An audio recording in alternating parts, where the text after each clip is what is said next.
Lamborghinis are seen as more of a status symbol than a driver's car by petrol heads, but even then the Urus came as a surprise to many. It was really the first instance of a supercar brand making a four-door car that was actually usable, and the impact has been immense. Sales are at an all-time high for the Italian brand, and it has inspired other companies like Ferrari and Aston Martin to make rival SUVs. So how does the story start with a pickup designed for the US military, and where does it leave the world of high-performance vehicles? This is the story of the Lamborghini Urus. The Lamborghini SUV story begins back in 1977 with the Cheetah. Alongside Mobility Technology International, they designed an off-roader for the US military. It was revealed at the Geneva Motor Show, and a lawsuit from FMC ensued after the Cheetah appeared to be a copy of FMC's XR311 prototype. So what made up this peculiar Lambo? It used a Chrysler V8 with 180 horsepower and a 3-speed automatic gearbox. The Cheetah was very slow due to it weighing over 2 tons and it handled poorly.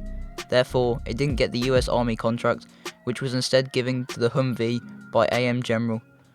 Lamborghini were not disheartened by this failure and carried on the development of the Cheetah.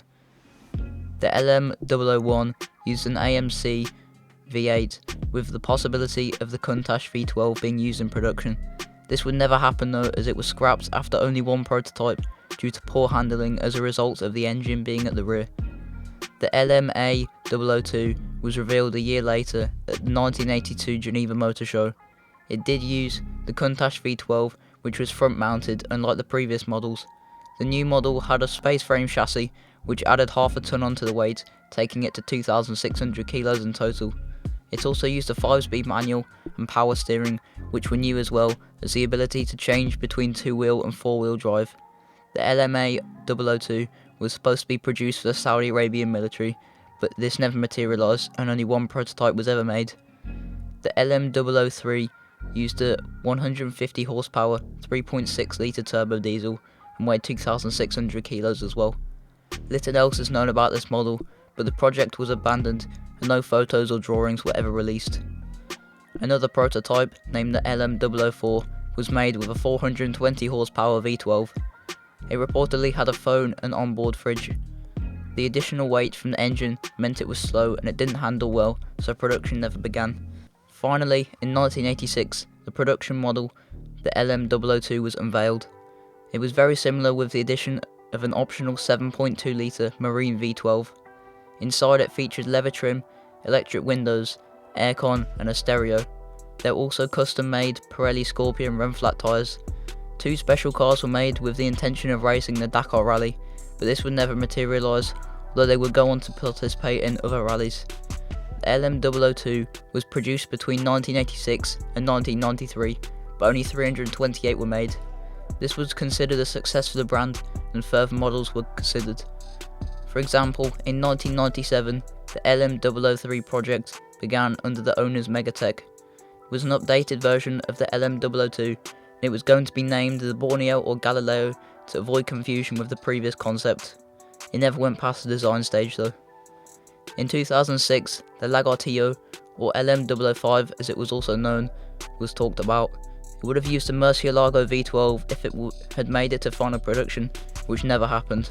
In 2010, under VW ownership, Lamborghini began discussing the possibility of making another SUV. The LM00X project began, first using the Audi Q5 platform and turbo V8s from an Audi S7.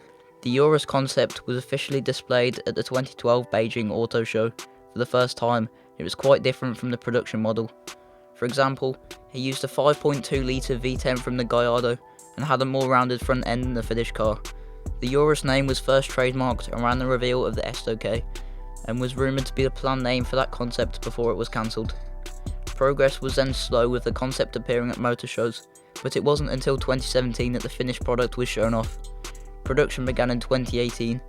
The Urus used an Audi-derived 4-litre twin-turbo V8 with power output of 641 horsepower and a top speed of 190 miles per hour.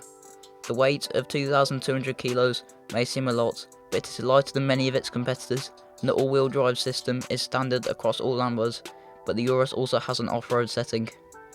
The carbon ceramic brakes and 8-speed automatic gearbox meaning it is definitely performance oriented, but the interior is luxurious with extremely adjustable front seats and 4-zone climate control. The Urus S was announced in 2022 and is an updated Urus with an extra 16 horsepower and slightly changed design. The Urus Performante, however, is not just an updated Urus. It uses even more carbon fibre than the S, meaning it is nearly 50 kilos lighter, but has the same power at 657 horsepower. The Performante has a more aggressive design, with wider arches, larger wheels and a ducktail spoiler. It is also 0.2 seconds faster to 60 and has a rally mode unlike the S. So how well has the Urus really done for Lamborghini? Well, with over 5,000 sold in 2021 and a 7% rise to 5,367 sold last year, it has revolutionised the Italian brand. With over half their sales last year being the SUV, it is already their best-selling car ever, despite it only being available for just over 5 years. So where does this leave Lamborghini? Well, the Urus is still a guaranteed cash cow, with sales likely to be even higher this year.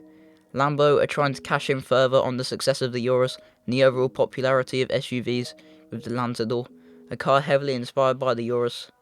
The two-door coupe SUV is all electric and has 1,350 horsepower due to having 2 electric motors.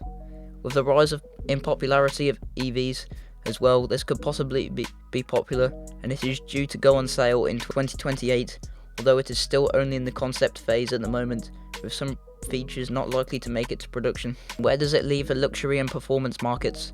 The obvious answer is the sheer number of SUVs being made by companies that 10 years ago wouldn't have dreamed of making anything other than the two-door coupe.